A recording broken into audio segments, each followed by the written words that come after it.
Prabowo Subianto adalah seorang politisi, pengusaha, dan perwira tinggi militer Indonesia.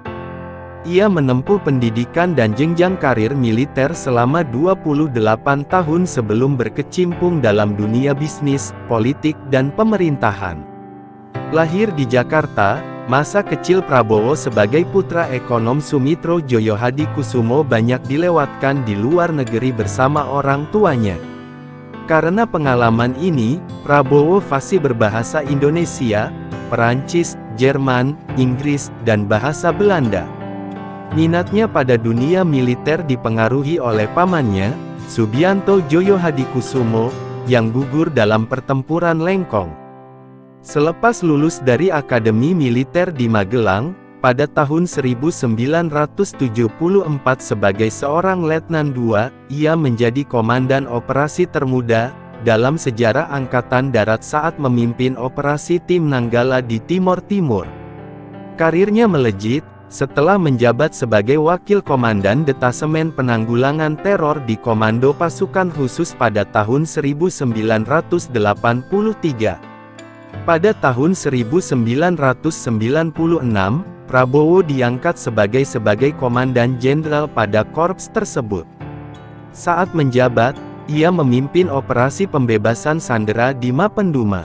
Pada tahun-tahun 1976 sampai tahun 1985 Prabowo bertugas di Komando Pasukan Sandi Yuda Kopasanda, pasukan khusus Angkatan Darat pada saat itu.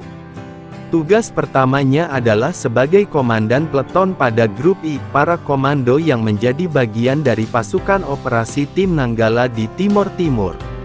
Prabowo merupakan salah satu komandan peleton termuda yang berusia 26 tahun. Ia berperan besar dalam memimpin sebuah misi, yaitu penangkapan Nicolau dos Reis Lobato, pemimpin Fretilin yang pada saat operasi Seroja, menjabat sebagai Perdana Menteri. Dengan bantuan adiknya sendiri Antonio Lobato, Kompi Prabowo menemukan Lobato di Maubise, sebuah kota kecil 50 km di selatan Dili. Ia tewas tertembak di perut saat bertempur di lembah Mindelo pada tanggal 31 Desember tahun 1978, salah satu peristiwa yang menandai berakhirnya perlawanan terbuka Fretilin terhadap invasi militer Indonesia, dan bermulanya pendudukan militer atas bekas wilayah jajahan Portugal tersebut. Pada tahun 1983, pada tahun 1995, Prabowo telah menjabat sebagai Wakil Komandan pada Detasemen Khusus 8, Prabowo diangkat sebagai Komandan Jenderal Kopassus dengan pangkat Mayor Jenderal.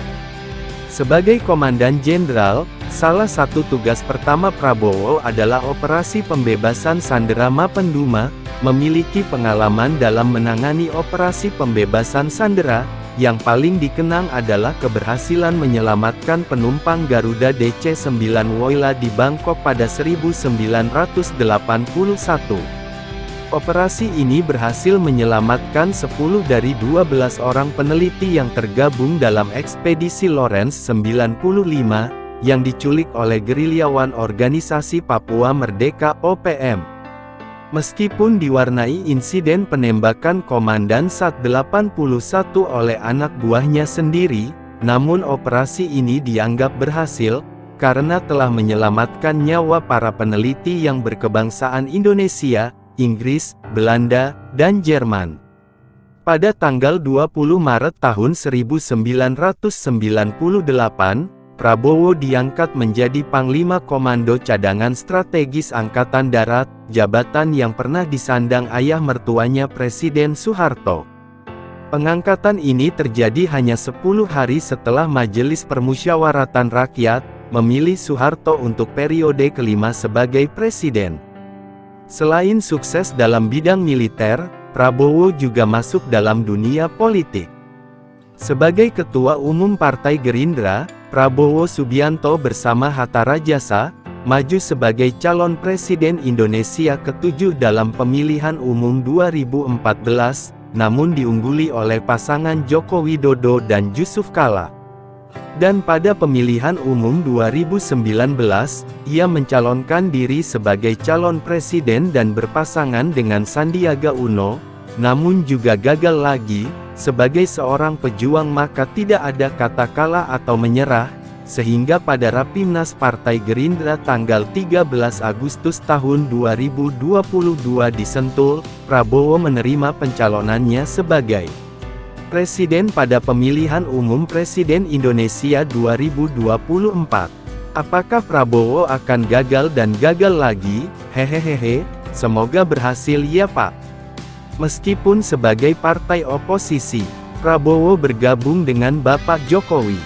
Dan Prabowo menjadi Menteri Pertahanan Indonesia di Kabinet Indonesia Maju pimpinan Presiden Joko Widodo. Menurut Presiden Jokowi, Prabowo dipilih sebagai Menteri Pertahanan, karena memiliki pengalaman yang besar dalam dunia militer. Demikianlah sepak terjang Prabowo Subianto dalam dunia militer dan politik. Dalam Pilpres 2024, tentu saja akan menjadi persaingan yang ketat, di mana Prabowo akan menghadapi Ganjar Pranowo dan juga Anies Baswedan, yang sama-sama memiliki elektabilitas yang kuat. Semoga Pilpres 2024, tetap aman dan damai. Salam Nusantara, NKRI harga mati.